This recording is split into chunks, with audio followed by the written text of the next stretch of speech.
now more than ever, people need to go within and plug into that cellular memory, plug into divine source, detach as much as possible from the matrix. A lot of these people that have all these abilities, who have celestial star ancestry, they're operating not only throughout this cosmos, but in higher planes, and they're working against the Draco Empire. The photonic energy and the cosmic rays will activate our higher centers.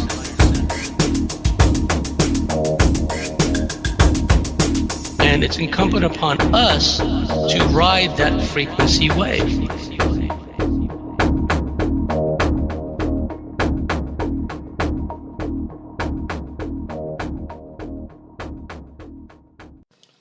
Hello again, everybody. This is James Bartley, and you are listening to Bartley's Commentaries on the Cosmic Wars. Today, I will be talking about a few topics.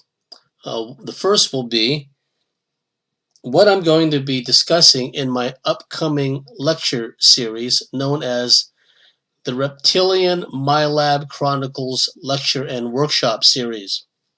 I'll be speaking for at least 4 hours, probably closer to 4.5. Throw in a couple of 15-minute breaks. So all up, the whole event will be about 5 hours. Very affordable price. Cheap, actually. Cheap as. Dirt cheap compared to some of these fake light workers out there, and I'll talk more about that. I will be talking about a variety of issues. Think of it as a full-scale briefing within that allocated time, say 4.5 hours.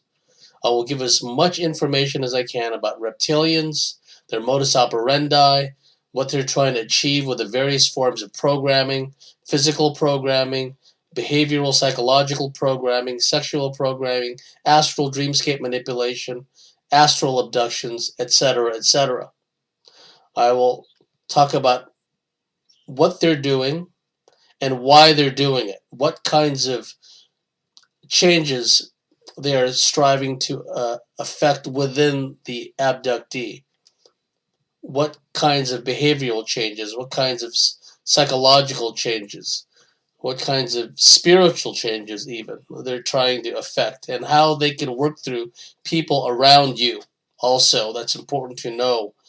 This really is a matrix, and they will work through anyone who happens to be around you. If they can't get to you and your shields are too strong, they'll muck with you through the people around you or insert people into your life. I will also talk at length about MyLabs, MyLab experiences, the different types of programming, physical, sexual, astral, behavioral, what they're trying to achieve, why, and basically give the people in attendance a comprehensive conceptual framework for what it is they're going through. This is not a lecture for beginners. This is not a lecture for those who still need convincing about the reality of alien abductions, reptilian abductions, military abductions. Certainly not a place for New Age la-di-das, and it's certainly not a place for anyone who presumes to be thought police for anyone else. Oh, you're scaring these people, Bartley. You're scaring these people. These morons presume to decide what is permissible for others to hear and what is not permissible. And they like to use the whole fear thing. Oh, you're just saying scary things. No. I'm going to be giving a full-scale briefing, just as if you're being briefed by an intelligence officer about actual or potential threats. If we were back in the day and the Mongols were invading and you had the misfortune of having to battle the Mongols, if you were smart and you weren't arrogant like a lot of the Europeans were when they battled the Mongols, you would pay attention, find out their tactics, the Mongols' tactics, how they operate, how they use mobility as a weapon. That's what you would do if you were smart about it. Learn everything you can about an enemy or a potential enemy. You want to learn everything about them, what weapons they use, their tactics, weapon systems, etc., etc., etc. Back in the day when someone said, oh, the Mongols are coming, nobody said, oh, you're being fear-based. Stop trying to scare me. I don't want that negative energy in my energy field. It didn't happen that way. People said, oh, the Mongols are coming? I'm getting the F out. If they were smart, right? Especially if they happened to be part of a civilization or a culture that had wronged the Mongols in some way. Then they would have been in serious trouble. I will be talking at length about what my labs go through, the different types of ops, the different types of training. It's something I've wanted to do for a long time. I've never really had the opportunity, well, not since Memphis, many, many moons ago. Probably still to this day, and this goes back, late 90s, early 2000s. I gave a workshop in Memphis, Tennessee, about 2 hours, 2.5 hours, and I was seated there at a table, had my notes and papers laid out, and had a nice, cozy atmosphere. About 20 or 30 people there that had seen me give a lecture, and then they wanted to know more, so they paid for the workshop, and I gave them an earful. And it was people that wanted to hear the information, people that were in need of the information. And I was able to get through a lot of information in about 2.5 hours worth. And I've always wanted to go back and do that.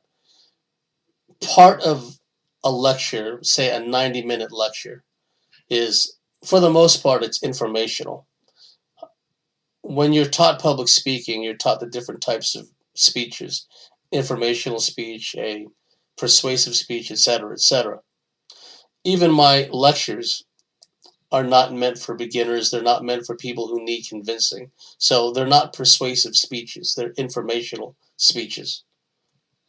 And so this lecture workshop series will be just me going down the list, just checking off all these different aspects of reptilian abductions, the reptilian overlordship, my lab experiences, the types of my lab ops, Earth ops, off-world ops, time travel ops, different types of things people have described, people that I've vetted personally, people I know personally. So I'm really looking forward to it. And it's extremely inexpensive. So I've taken basically that excuse away. Because I look around and I see these fake light workers who charge these exorbitant fees for their workshops. And this is what their workshops are like, folks. Okay, we're going to have a group visualization now. And after about 25 minutes, with maybe accompanying music of desert nighttime wind sounds or something, then it'll be, okay, we're going to do 20 minutes of oming. Om. Om. And then after that, we're going to do 20 minutes of a group meditation. And after which, Mr. Fake Lightworker Guru sticks his hand out and says, that'll be $400, F you very much. Or $600 or $800. It's amazing how much these people charge. And the people get nothing out of it except maybe a few extra entities that they didn't have when they first went in there. You see, I don't do group meditations, okay? I'm not going to sit there in a group meditation opening myself up and sharing my energetic auric field with all these other people, with Mr. Hosty on the right and Miss Entity Attachment, Cord Attachment on the left. Ain't going to happen, right? So that's what these things usually consist of, just group visualizations, group meditations, oming, toning, chanting. Oh, that'll be $600, $900, $1,200. F you very much. And yeah, please take the entities with you. That's free, courtesy, gratis, part of the program, right? No. What I'm going to do, I'm going to give a full-scale military-style briefing. And so anyone who's really had these experiences, reptilian abduction experiences, alien abduction experiences also, not just reptilians, but I'll emphasize the reptilians because that's pretty much my field, and the MyLab aspects. Anyone who's gone through those experiences will recognize and in many cases be intimately familiar. Whether they realize what I'm describing is part of the overall experience, it may not have dawned on them prior to hearing this stuff that, oh, you mean that's part of it? I've had that. I've had that a lot. Because sometimes what people need is a conceptual framework. Group meditations don't provide that. Toning and oming don't provide that. Sitting in a group meditation with Mr. Hosty on the right in the lotus position doesn't provide that. I'm providing real-time intelligence, actionable intelligence, as they say. Something that people can make use of. Because these reptilians in particular, they're nothing if not dogmatic. They are complex to the extreme. They do the same things over and over and over, folks, for the most part, because they work. That's the main reason why they do the same things over and over and over. It's that reptilian lizard brain of theirs. They're maladaptive. They're not innovative. They just keep doing the same things over and over because, for the most part, they work. But, like I've said many times, the tide is turned, energetic shift is occurring. More and more people are waking up to the nature of this level of manipulation. So, a lot of their tried and true tactics and methods in the past aren't working so well. So, after a while, well, they're not going to entirely go away. They'll still come around for like nuisance value every once in a while.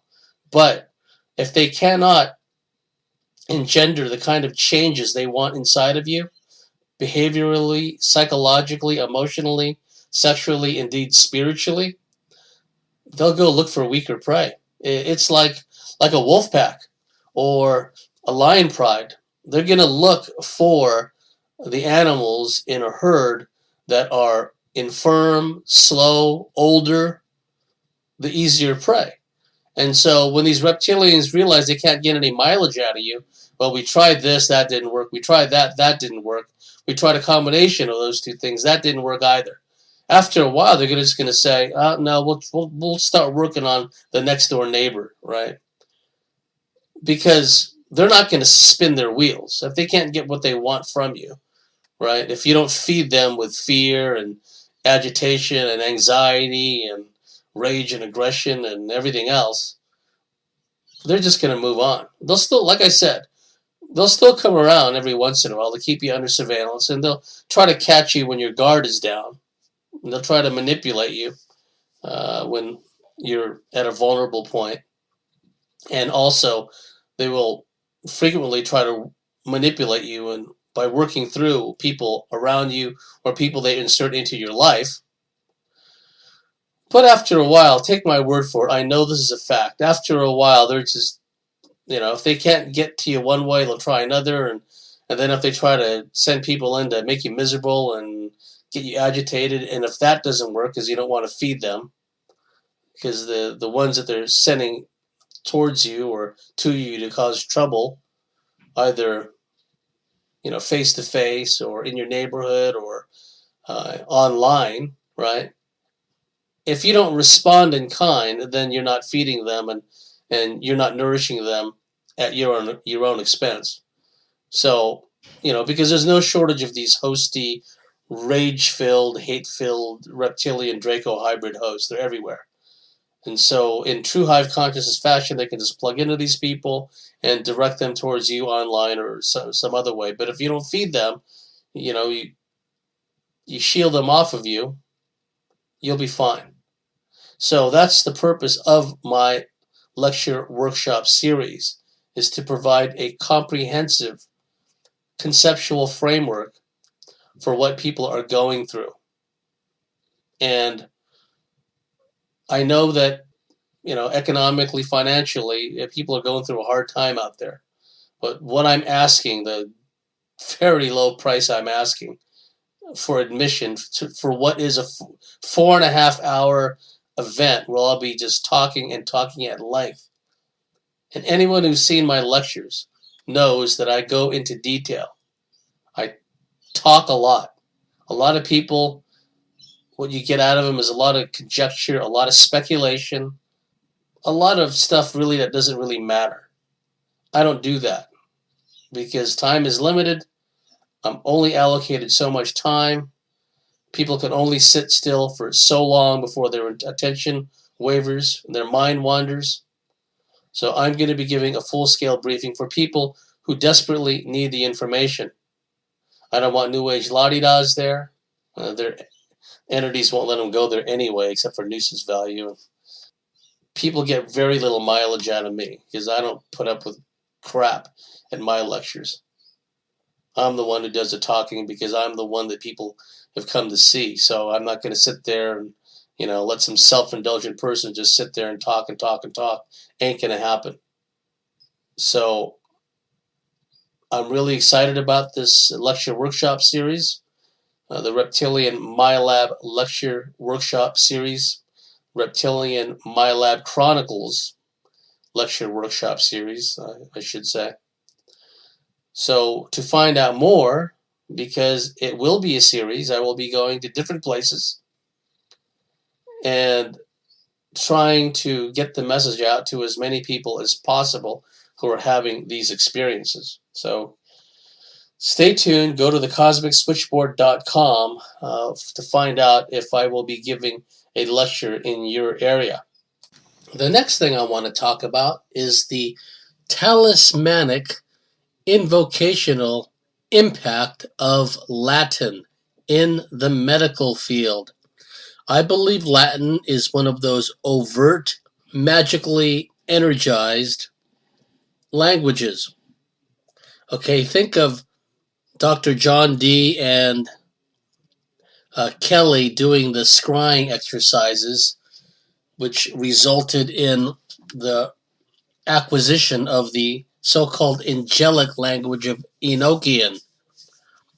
Apparently, through the scrying method, Kelly was seeing this angel, quote unquote, could have been an ET, who knows, providing symbols and the pronunciation of symbols and words. And in this process, apparently, John Dee was the astrologer royal for Queen Elizabeth the First, the astrologer royal, the original 007. That's how he signed his name. So an entire angelic language was obtained by Dr. John Dee, and Dr. John Dee being the astrologer royal for Queen Elizabeth, an adept. He used the Enochian language and the ability to manifest and the ability to affect change, not only in this dimension, but in other dimensions, through this Enochian language. He used it to further not only his own agenda, but of course, his liege's agenda, Queen Elizabeth I. It has been said, I have no reason to doubt this, that when the Spanish Armada was going to invade England in 1588, Dr. John Dee and Queen Elizabeth put out a call to all the warlocks and witches of England and asked them to cast a spell that would create a terrific storm to thoroughly thrash the Spanish Armada. And the Spanish Armada was thrashed by a large storm. The invasion was thwarted. A number of the Spaniards washed up in Ireland, interbred with some of the locals. Offspring that were generated in this fashion became known as the Black Irish. Interesting how these things work. The Irish, of course, were Catholics. That was not the first time that magic had been utilized as a state weapon, and it certainly wasn't the last time magic, with a K at the end, was utilized as a weapon of state. In fact, every time they perform these ceremonies, advance their agenda, they're basically using magic, ceremonial magic, to advance the reptilian overlordship globalist agenda. Now, getting back to Latin, okay, of course we know that Latin was the language of the Romans, the Roman Empire. The Romans, over time, had subjugated and turned into vassals most of the tribes in the Italian peninsula, and imposed Latin as a common language. Fast forward, and then Catholicism, the Vatican, Christianity takes over, and then Latin becomes the main language of Catholicism, Christianity. In fact, the so-called Vulgate Bible was in Latin, and I believe from the 16th century on, if not sooner, the Vulgate Bible was basically the main Bible of the Catholic Church. And so you had this bizarre spectacle of these priests, and of course it was a priesthood, right? Patriarchal. You had this bizarre spectacle of these priests preaching to their congregation, to their flocks, in Latin, a language that few of the people even understood.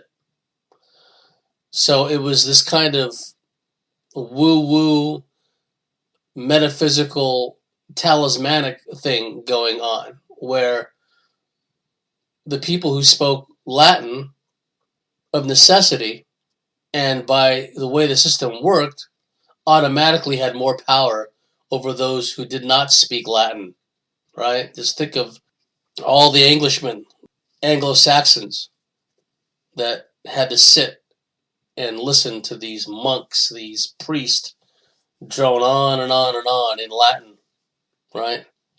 And it was a hellfire damnation kind of message, of course. It's all about control. It's all about fear. It's all about, when you don't do what you're told, you're going to go to hell, right? Okay, what's the relationship to modern medicine? Well, let's look at modern medicine. Let's look at the way that Latin somehow, as if by magic, has found its way into the medical profession. Okay, they've got to call these conditions something. Okay, if someone has some kind of issue, a cardiovascular issue, some kind of immune system issue, or whatever, they have to call it something. But does it have to be called something in Latin? Does it have to be a Latin word? Okay, let's create a hypothetical scenario, which happens all the time, okay? Picture yourself in an emergency ward, and a doctor is talking to a mother, and the mother is worried about the condition of her young boy who had experienced a health issue in class, had to be rushed by ambulance to the emergency ward. And the mother was called in. The mother went to the school to find out about her boy. They told her to go to the hospital. She drove to the hospital, went to the emergency ward, and after a while, a doctor comes out to talk to the mother, and the doctor says, "Mrs. Jones, I must tell you what has happened to your son. He suffered from," okay, it's pronounced vasovagal syncope. So, Mrs. Jones, your son had experienced vasovagal syncope. Well, what is that? In lay terms, her son fainted. Her son fainted in class, right? Lack of oxygenated blood getting to the brain. He had a fainting episode. But they've got to mystify everything because the doctor is part of a modern priesthood, okay? And he's applying this woo-woo kind of mysticism, this kind of assumed superiority, because he speaks the secret language, don't you know? And there are countless such examples where you have a name of a condition, a name of a procedure. It's in Latin, and then the patients have to sit there while this doctor, a male or a female, assumes superiority because they've been to medical school, and they can throw all this magical lingo at her. Right? There's a reason, folks, why Latin has worked itself into so much of our modern lives. So many aspects in law, jurisprudence, medicine. Everywhere you look, there's a root language connection to Latin in particular. Sure, there's a lot of Greek mixed in there, right? But Latin seems to be the preferred language, the overt language. Remember, Enochian was a secret kind of hidden language that had to be retrieved back from the so-called angels angel that Dr. John Dee was working with. But Latin was given to us by the priesthood, and the priesthood, as we know, are a bunch of pedophiles, a bunch of Satanists, and a bunch of shapeshifters.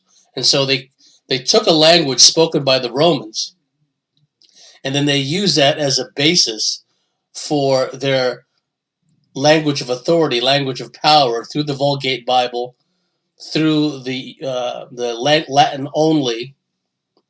As far as the sermons were concerned, only Latin would be used. This went on for a long time, leaving the true believers completely mystified, right?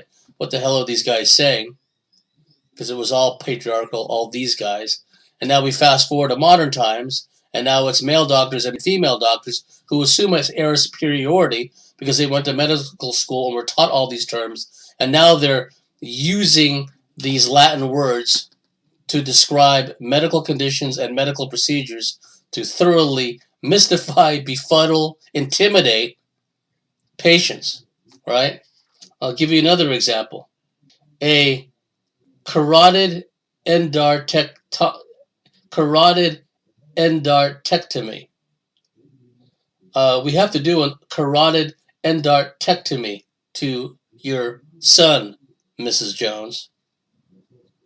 Well, what is that? Well, it's a removal of a blockage in the carotid arteries. Well, why don't they just say that? Why don't they just say, we're going to remove a blockage in the carotid artery? Here's another one. Mrs. Jones, your problematic son, he's also suffering from diurnal enuresis. He's suffering from diurnal enuresis. And the mother goes, what? Is it serious? Is it serious? Well, you just have to wash the bed sheets more often, Mrs. Jones, because diurnal enuresis is bedwetting. But again, because they use Latin in a talismanic, Michael Tessarian talked about this, the talismanic power of invoking names, invoking phrases, invoking certain themes over and over and over. Hollywood does this. The school systems do this by repetition. And also by using Latin, again, they invoke this sort of, there's a sort of assumed authority, presumed omniscience, where, okay, we're doctors, we speak in this secret language, not really secret, but in this highfalutin language based on Latin. Right? We can't tell you in simple English that your son is bedwetting, Mrs. Jones. We've got to blow smoke at you, tell you that he's suffering from diurnal enuresis and make you freak out in the process, right? Here's another one. Cholecystectomy. Removal of the gallbladder. Now, the gallbladder, folks, is the go-to organ for psychosurgeons, right? They got this scam worked out. And if you ask the older people in your family and your extended family and your friends, and just discreetly inquire about what kinds of surgeries they've had over the years, you'll hear many of them say, well, they had a gallbladder removed, right?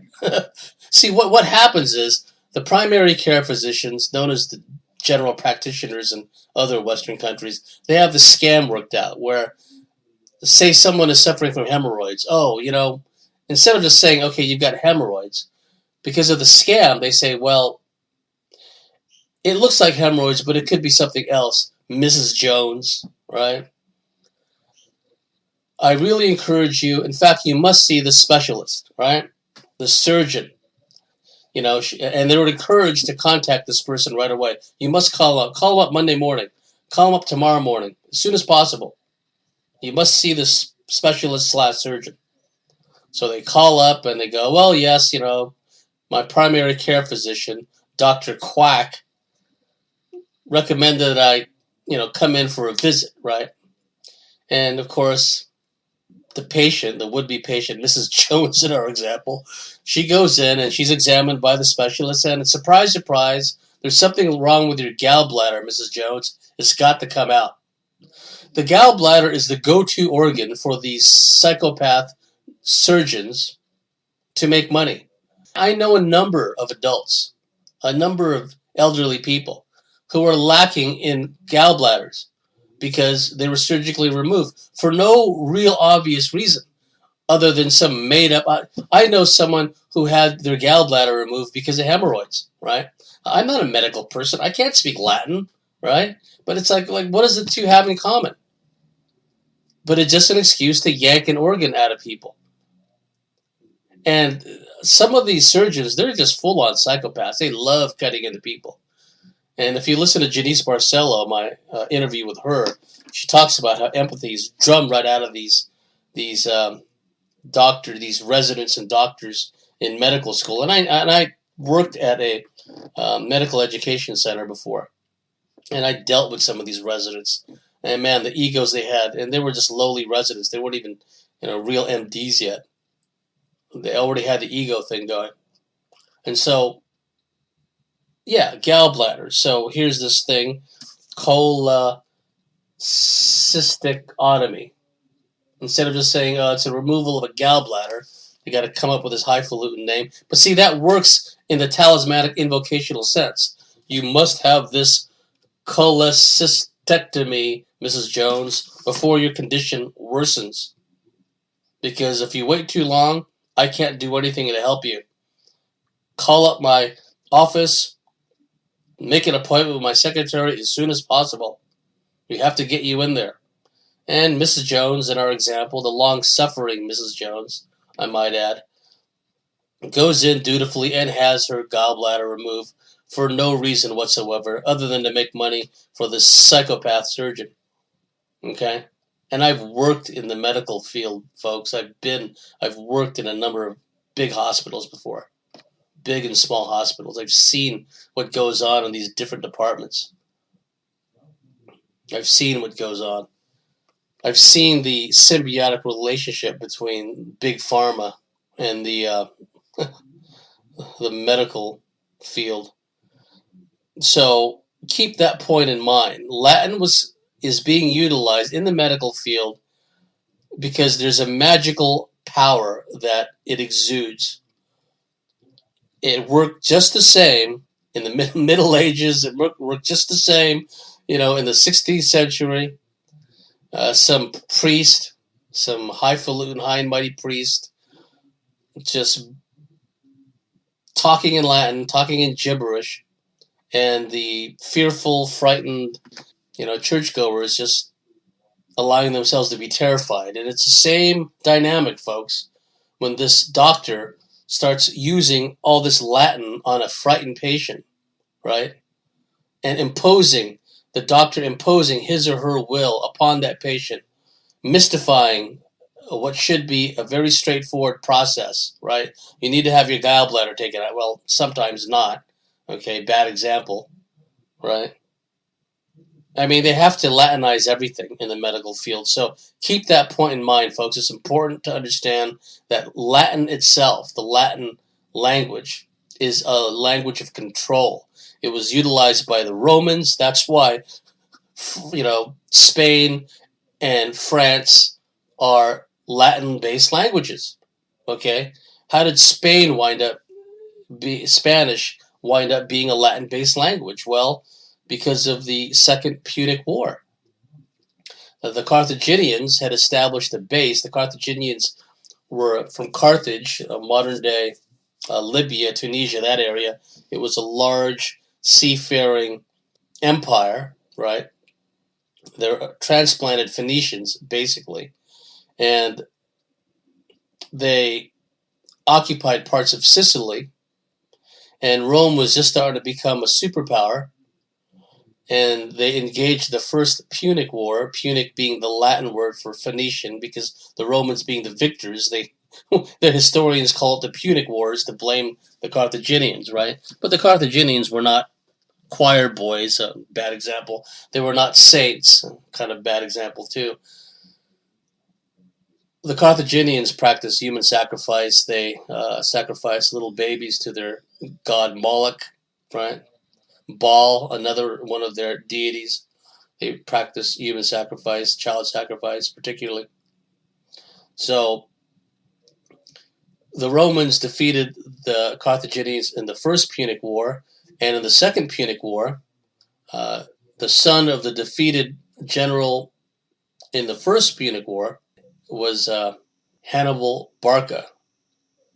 Hannibal was the son of general that was defeated by the Romans in the First Punic War. In the Second Punic War, Hannibal decided to use Spain as his stronghold, his base of operations, because the Carthaginians had been in Spain for some time, the Iberian Peninsula.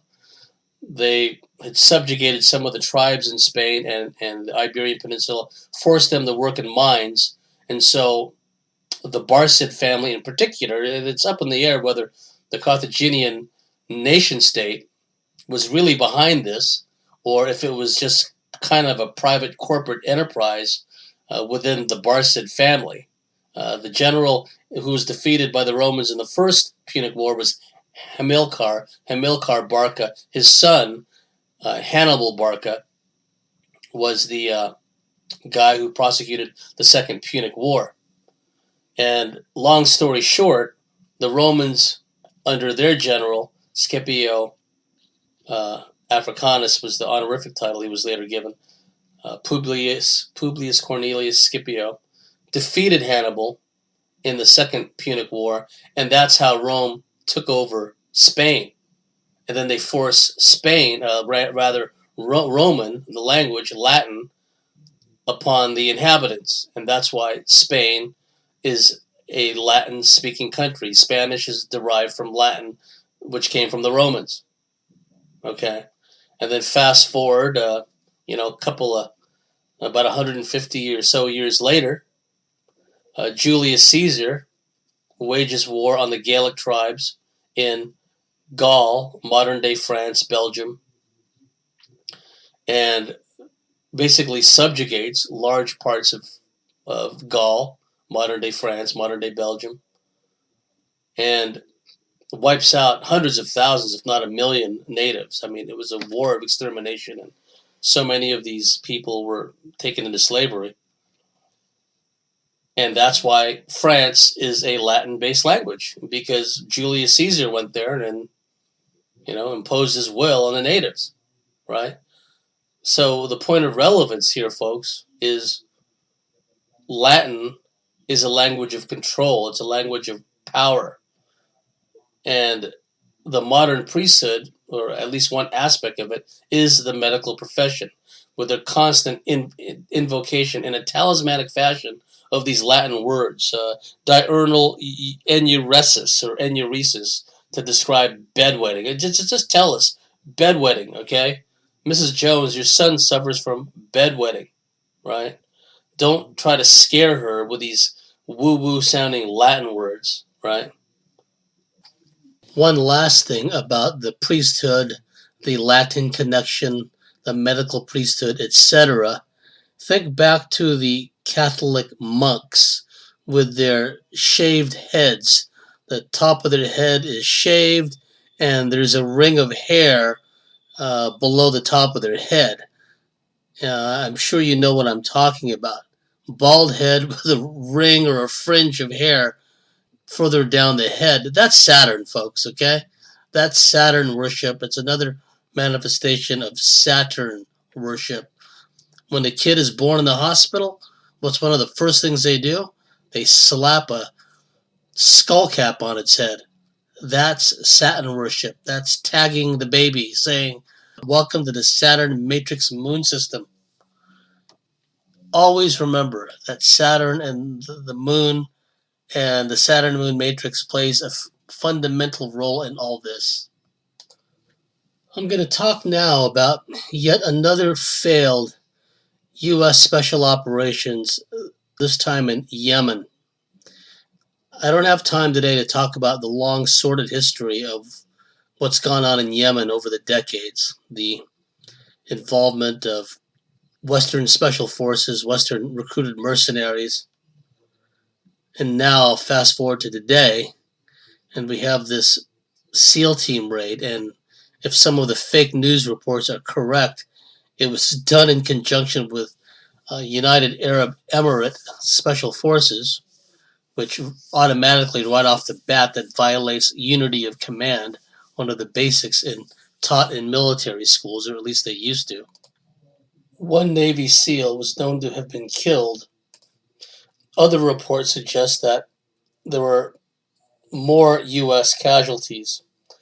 And also, let us not forget the at least 30 civilian casualties that were killed in this abortive raid, supposedly to acquire computers, computer files, laptops, etc., etc. That's the spin that's been put out.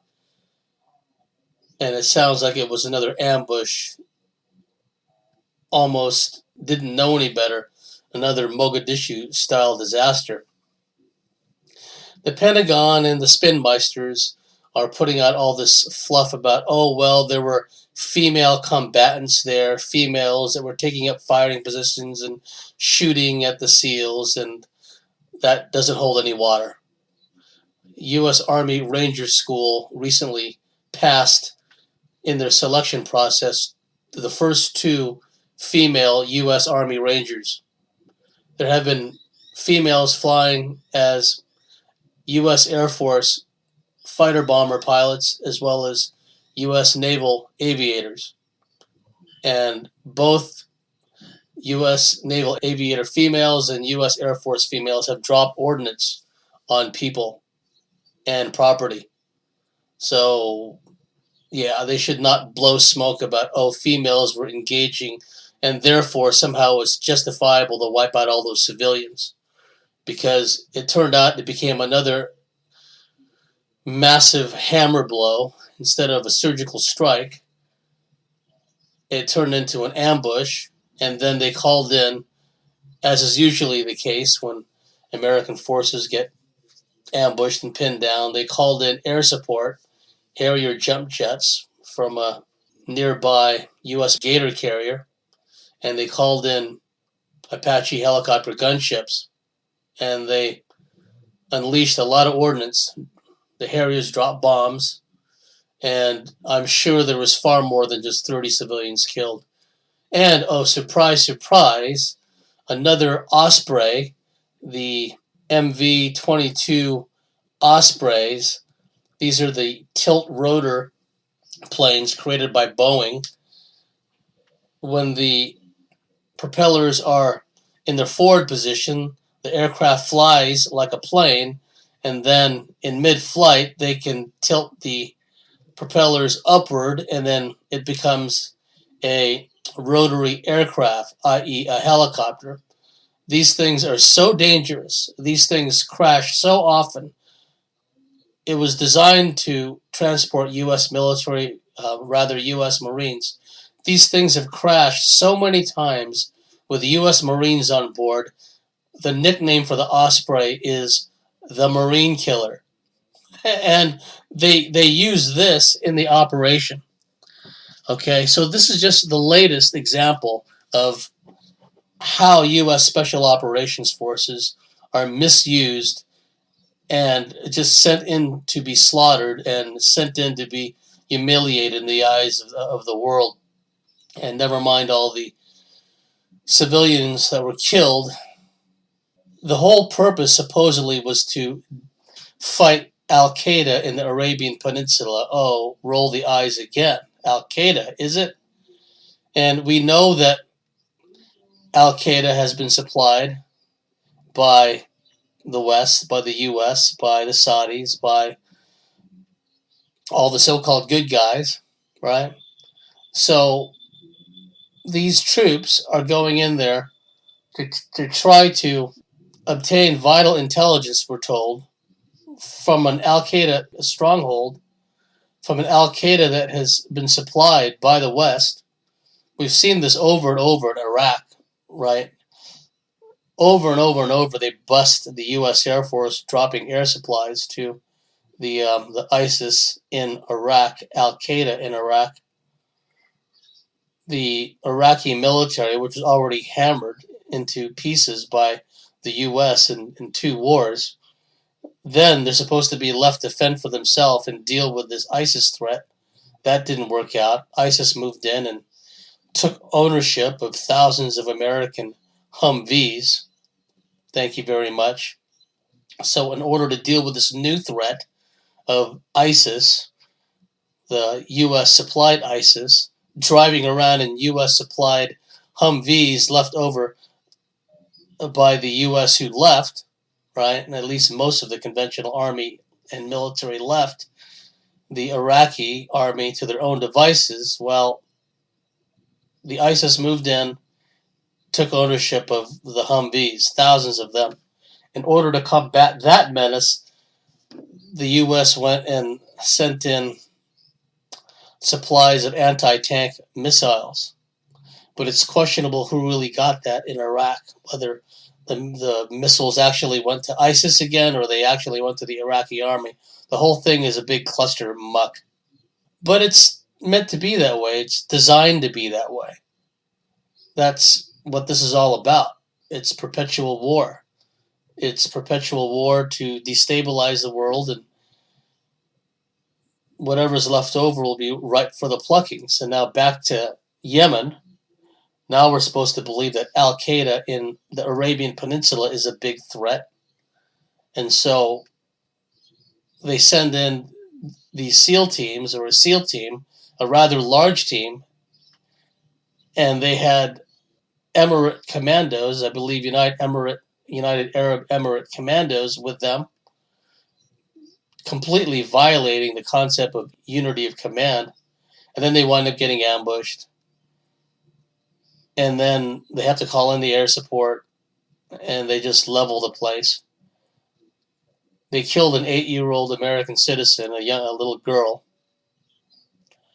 And we're going to see more of this because, Trump is pretty much a cowboy. They thought Ronald Reagan was a cowboy. I think, Trump may be more of a cowboy. Apparently, Donald Trump's son-in-law, Jared Kushner, an Israeli citizen and a former member of the Israeli Defense Force, played a key role in authorizing this mission, right? So, wow, that's great job being a commander-in-chief, Donald, letting your son-in-law, a dual citizen, give the go-ahead for this op. And again, this happens over and over and over again. I'm against war. I'm against war because it's used for all the wrong purposes. It's one thing to use violence to defend yourself, to defend your family, to defend your country when it's being invaded, but it's more problematic when the corruption and the invasion is from within. That's when things get a little hairy. So the military has been completely subverted, and the military, although it has the outward trappings of being almighty and all-powerful, there is some deep-seated pathologies that are at play and have been at play. I direct the listener to the book written by a former Army intelligence officer, Richard Gabriel, who viewers of the History Channel may know Richard Gabriel as a historian.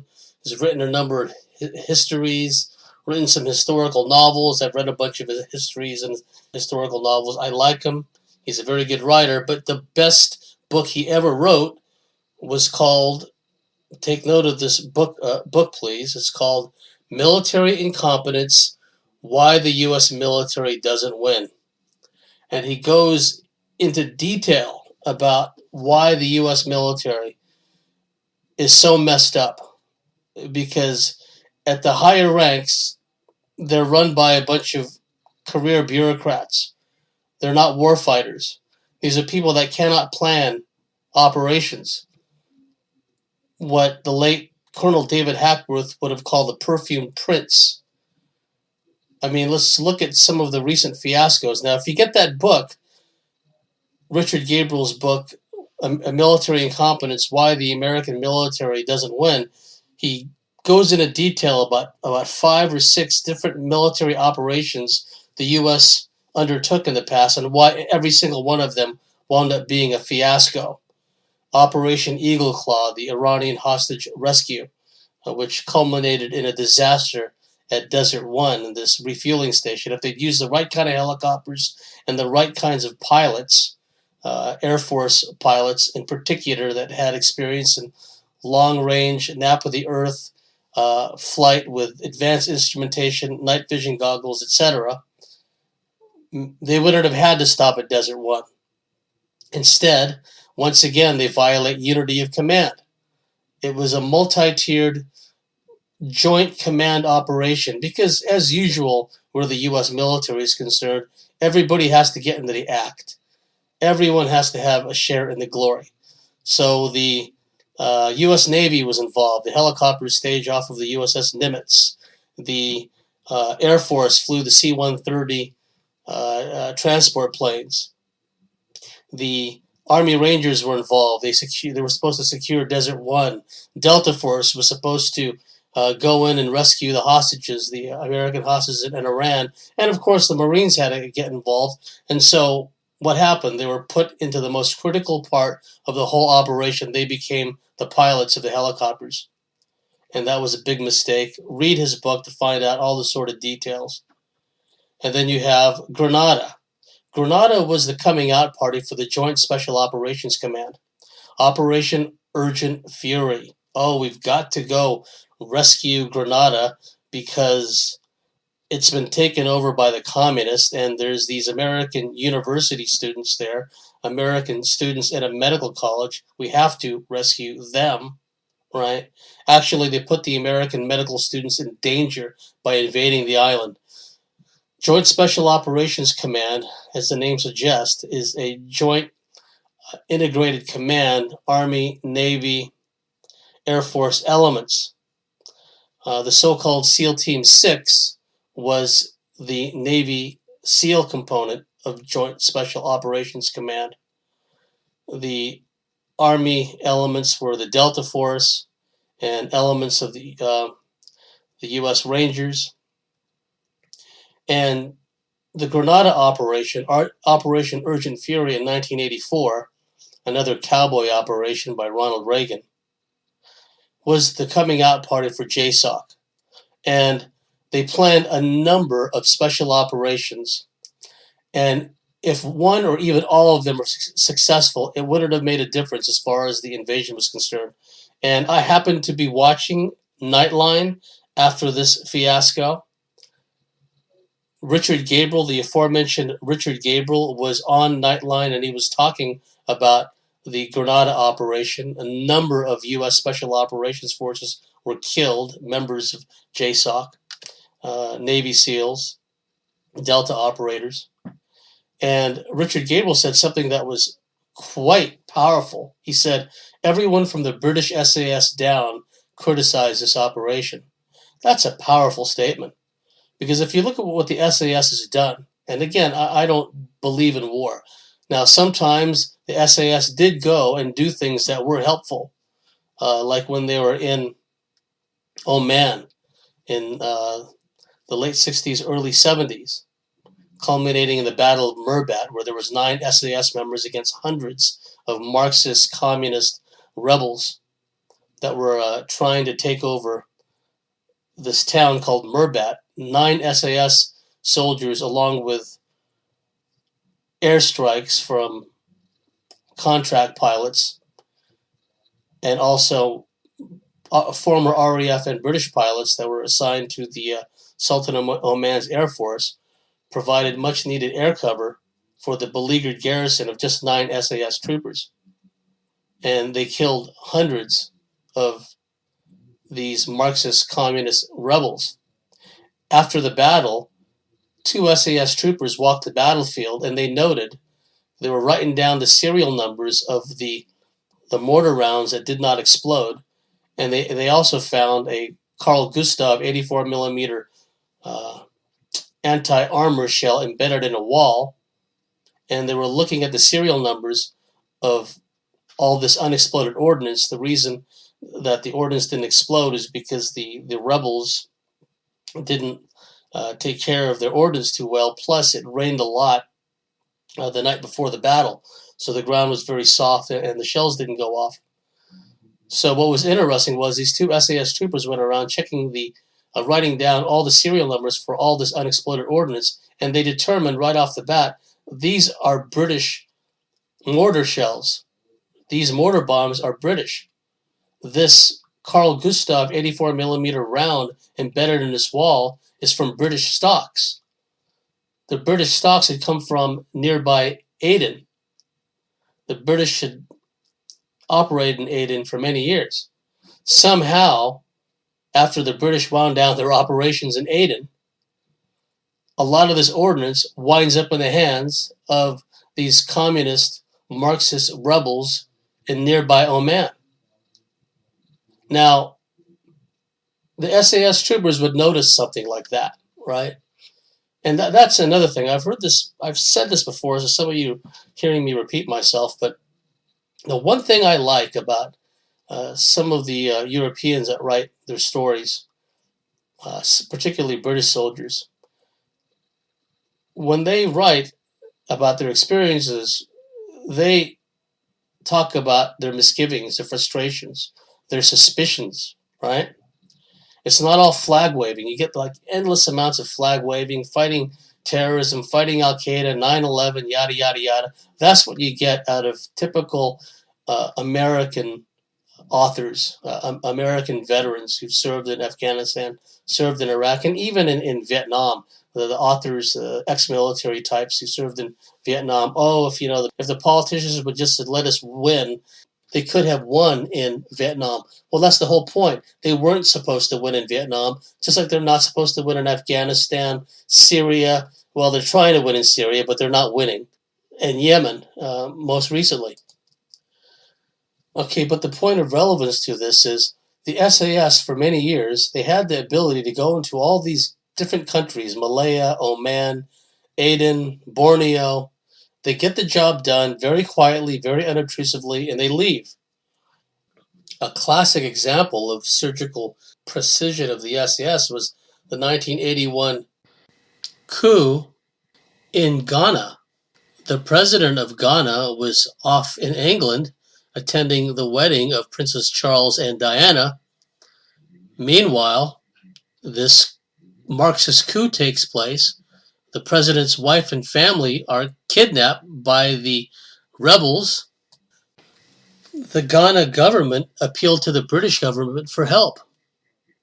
Two SAS operatives, one was a major, another was a senior non-commissioned officer, and they were shortly joined by a third SAS operative who was in the region, and they worked with the Senegalese army. Senegal is a larger country than Ghana and surrounds it on three sides pretty much. The British had been training the Senegalese army, and so these three SAS operatives led the Senegalese army and restored order in the country of Ghana. Just the three of them. And we've seen this again and again with the SAS. No fuss, no big splash, no disaster, no Mogadishu type meltdown. You look at Grenada. I was talking about Grenada earlier. There was a number of special operations that were planned that were totally unnecessary. For example, this unit of SEAL Team 6 members had jettisoned themselves out of the back of a speeding helicopter. They were on board the boat. The weather was really bad. The waves were choppy. And the SEALs that were in the inflatable boat, they hit the water really hard, knocked out an impact, and they drowned. So much for that operation. Another operation that went awry was element of SEAL Team 6 was supposed to knock out a radio station on Grenada, so the radio station wouldn't send out an alert to the Grenada forces and the Cuban advisors on the island and alert them to the fact that U.S. military forces were on the island. Well, they could not knock out, the Navy SEALs could not knock out that radio station. They wound up getting trapped, surrounded, and to their indignity had to be rescued by the Marines. The supposed rescue of the medical students was a fiasco in a mix-up of the air transport system.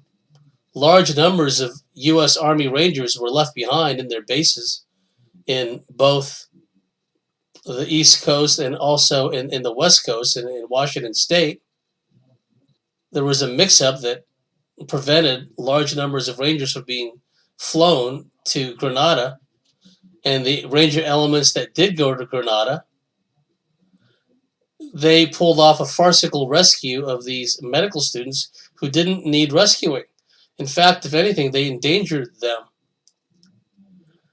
There were some Ranger soldiers and officers who had to be talked out of demanding a court-martial and an inquiry into the behavior of some of the helicopter pilots. Some of the helicopter pilots flew away with Rangers still hanging on, to the outside of the helicopter because the pilots were so scared. The Delta Force operators had landed at Point Salinas Airport in Grenada the night before the invasion. They were quickly spotted by the defenders. So the night before the invasion, the alert had already gone out throughout the island that the Americans had arrived. There's no reason for Delta Force to be scouting an airfield. That's not what they're trained for. But it was another make-work job. It was another example of JSOC, these officers making up all these operations that were not necessary. So you have the SEALs exiting the back of a high-speed, fast-moving helicopter at low altitude over choppy waters, and the SEALs on board the inflatable boat, could have been a Gemini, could have been a Zodiac, I don't know what kind. They get knocked out upon impact and they drown. You have the SEALs who tried to knock out the transmitter on the island. They get surrounded. They need the help from the Marines, perish the thought. You have Delta Force landing at an airfield, because if the plan worked out, then the Rangers would have been air assaulted right onto the airfield. The air transports would have landed and the Rangers would have disembarked. Well, that was the plan anyway. It didn't work out that way. Delta was spotted by the defenders. Richard Gabriel went on to say it took like 2 battalions, I think, or maybe more, of U.S. 82nd Airborne to move against, about 50 Cuban advisors and construction workers and militia. So even though they had overwhelming force, they still couldn't move rapidly against the defenders. You look at the fake Bin Laden raid, where, again, the long-suffering SEAL Team 6. Apparently SEAL Team 6 was used in this Yemen raid. Anyway, the fake Bin Laden raid, one of these aircraft crashed again, and there was a number of casualties. You look at Panama. Once again, a misuse of the Navy SEALs. There's a saying that the SEALs have, hey, diddle, diddle, charge up the middle. That's not what trained special operatives should do. Their job shouldn't be head-on fanatical charges. That's not what they're being paid for. That's not why they plow so much money and resources into training these people. But that's what they asked them to do in Panama. For some reason, some officer thought that it would be a great idea to secure the hangar in which General Noriega's plane was. They were afraid that if Noriega got away, he'd get to his plane, fly out to safety. So they sent SEAL Team 4 from Norfolk, Virginia in to basically rush rush across the tarmac and try to take over the hangar. Now, they were out there hiding amongst all the equipment, the trucks, and what have you on the runway. And the Panamanian Defense Force said, look, we know you're out there. They didn't know they were SEALs. They just knew they were Americans. We know you're out there. But why don't you just give yourselves up or just go away, right? We don't want to have to fight you. But orders are orders. And the Navy SEALs wound up following their orders. They rushed the hangar, and 4 of them were killed, at least 4 of them. Now, you look at a parallel scenario, the 1980 Falklands War. The French-made Mirages and the Super Étendards were flying out of Argentinian airfields and wreaking havoc on the British Naval Task Force in San Carlos Bay. They were firing the Exocet missiles. They were dropping bombs on a number of British ships. So the High Command said to the commander of B Squadron, 22nd SAS, we want you to go onto these airfields, destroy all the airplanes, and kill all the pilots. The commander of B Squadron said no. He got fired. In the event, they settled for a compromise. They snuck small teams of SAS, and according to some sources, also members of Special Boat Service were also snuck onto Argentina to do a similar thing, to spy on the airfields and to send messages back alerting the task force that these planes were on the way. Okay? So the point of relevance here is an SAS officer commanding an entire squadron said, no, we're not going to do this suicide mission. He stood up for his men. He got fired. Why don't the SEAL commanders do that? Why don't they stand up and say, no, that's a crazy operation. We're not going to do that. The reason they don't is because these officers, after a certain point, when these Army officers and these Marine officers and these Air Force officers and these Navy officers, when they get within sniffing range of promotion to receive a star, whether it's to be a Rear Admiral in the Navy or to be a Brigadier General in the Air Force or the Army, when they get within sniffing range of getting their first star, they turn corporate. They do whatever it takes. They kiss as much booty as they can. They follow the orders of their higher-ups, even ill-conceived orders, and they go along and they get their ticket punched, and it doesn't matter what happens to the troops in the ranks. And that's why you have the fiasco at Panama. If the intention was to destroy Noriega's plane, why not just have a couple of planes fly over, drop some JDAMs onto the hangar, blow it up? The British had developed a bomb that creates craters. Why not drop a crater-making bomb at one end of the hangar and then drop another one at the other end? Maybe have an AC-130 Spectre gunship pump a bunch of 105mm cannon rounds into the hangar. Just flatten the hangar. If the intention was to prevent Noriega from using the plane as a getaway plane, why not just flatten the hangar with the plane inside of it? But no, they've got to send their Navy SEALs after it. See, the problem is the Navy SEALs are regarded as a direct action force. So these people who have no operational experience or limited operational experience, they think, oh, what are the neat ways we can insert the SEALs? Well, by boat, by helo, by Marine killer Osprey planes, who knows? There had to be more than one SEAL killed in this operation. There had to be more than one American fatality, because just the crew members on board the Osprey, how many people crewed one of those Ospreys? And another one crashed, right? And the SEAL operators on the ground were ambushed. Apparently they were ambushed big time.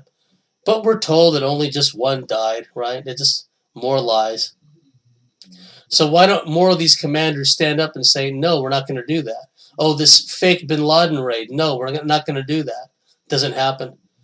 In the SAS, the squaddies, the troopers in the ranks, they basically have the final say in an operation.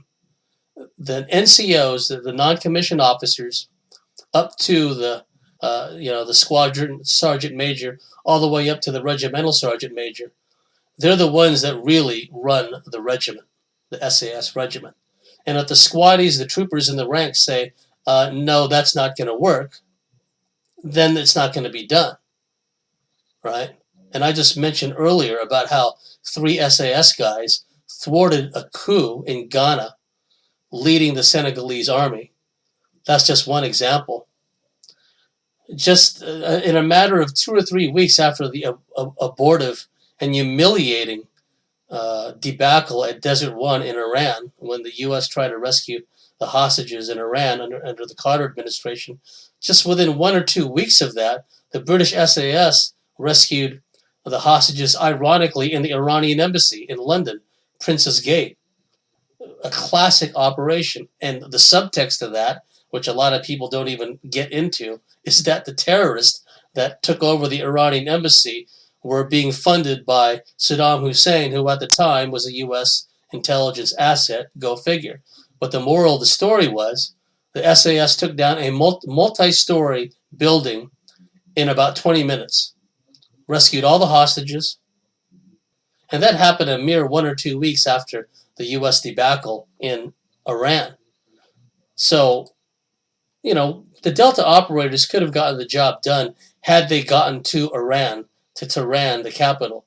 They could have done the job, but it just, the way everything is set up with all these different services having to get in on the app, it was a direct result of the fiasco at Desert One.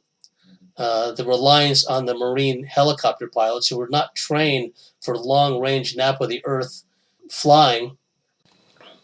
The Army created Task Force 160, a unit of highly trained, highly secretive helicopter pilots who flew the Black Hawk helicopter, and their job was to infiltrate and exfiltrate Delta Force.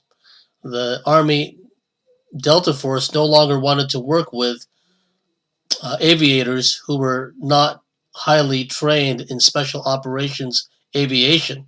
Later, Task Force 160 changed their name to the 1st Special Operations Aviation Regiment, and their nickname is the Night Stalkers. And the U.S. had pulled off these hostage rescues in the past. Think of Cabana-Tuan, U.S. Army Rangers. They made a movie about it, The Great Raid. About 500 American POWs left over from when MacArthur basically abandoned his army in Bataan and Corregidor and elsewhere in the Philippine Islands, PI. A lot of the survivors were herded in the Cabana-Tuan camp, and they were rescued by the Army Rangers. And you look at the 11th Airborne jump to free the civilian detainees, the civilian inmates at San Tomas University and Bilibid Prison in the Philippines. They rescued thousands of civilian internees, right? So it's been done. The U.S. has done it before, but something has happened to their military capability. So it doesn't matter, what kind of technological goodies these operators have. If they're going to be just sent to their slaughter, and then all these civilians get killed in the process, then it doesn't really matter. So we talked about the Yemen raid and we're going to hear more and more about, the real number of casualties sooner or later. And we talked about the fake Bin Laden raid, Panama, hey diddle diddle, charge up the middle. If you want to stop Noriega from escaping in that plane, just blow up the whole hangar. You're blowing up the rest of Panama anyway, killing all these Panamanian civilians in the process. Might as well wipe out that hangar. Operation Eagle Claw, the abortive rescue of the Americans held in Iran. You have the Sante operation, Operation Ivory Coast. There was allegedly 70 some odd American POWs kept in a POW camp 23 miles outside of Hanoi. So they sent in a team of special forces trained and led by Colonel Arthur Simmons, known as Bull Simmons, U.S. Army Ranger in World War II, a living legend. And they get the Sante, and there are no prisoners there. And basically, intelligence had already known there were no prisoners there. They'd been moved. They sent drones over the area and over the camp. And they sent SR-71 spy planes over. And there was no activity at the base, no activity at the POW camp. There was nobody home except probably some leftover North Vietnamese guards. But they sent in the rescue force anyway. And afterwards, of course, even though no one was there to be rescued, they gave out all the awards, and they gave Arthur Simmons a Distinguished Service Cross. And so the moral of the story is, it's they keep sending these highly trained people, trained at the public's expense, and they just send them to their doom. And the people they're supposed to be fighting against, the people they're supposed to be killing or capturing, and they're always told, folks, that this is a tier 1 target. You're going after a tier 1 target, right?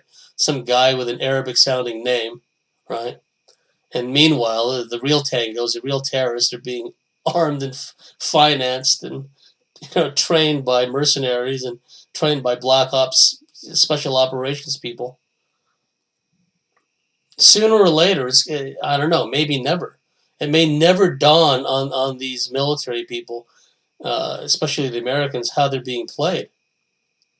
So, keep all this in mind, because Trump is authorized, I'm sure at the behest of his masters, to send in more special operations forces to try to create chaos and disruption within Iran, right?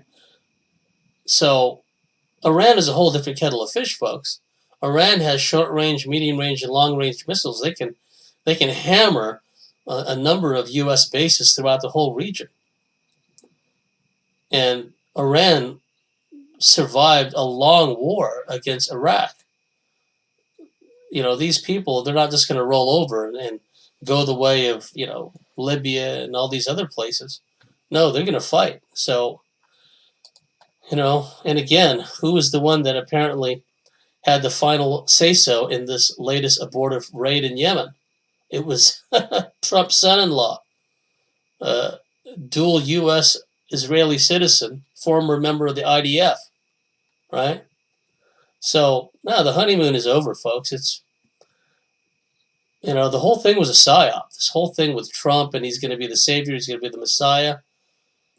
It's time to really wake up and smell the coffee. The honeymoon is over as far as Donald Trump is concerned. Oh, one last thing before we end the segment about U.S. Special Operations fiascos. Another fiasco, melodrama, was the fake rescue of Jessica Lynch. Jessica Lynch was being helped by Iraqi doctors. She'd suffered an injury.